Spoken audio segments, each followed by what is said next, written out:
என்பவர் B இன் சகோதரி, C என்பவர் B இன் தாய், D என்பவர் C இன் தகப்பன் மற்றும் E என்பவர் D இன் தாய் என்றால் A என்பவர் D இன் டேஷ் கேட்டிருக்காங்க. இப்ப என்ன சொல்லிருக்காங்க? A என்பவர் B இன் சகோதரி.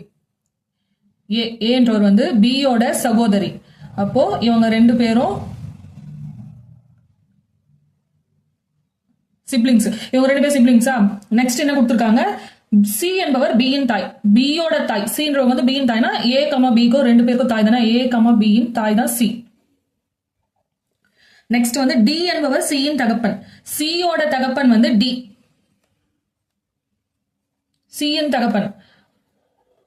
அப்போ A, B க்கு வந்து இவர் வந்து தாத்தா. நெக்ஸ்ட் E என்பவர் D இன் தாய். D யோட தாய் வந்து E.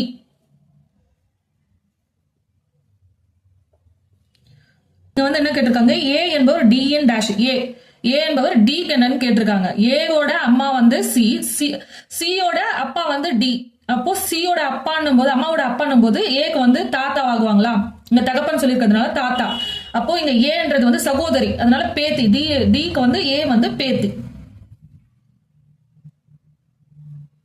இங்க வந்து சகோதரின்னு கொடுத்திருக்கிறதுனால அப்போ D க்கு ஏன்றவர் வந்து என்னவா இருக்கும்? பேத்தியா இருப்பாங்க. இதுக்கான ஆன்சர் வந்து ஆப்ஷன் டி, பேத்தி.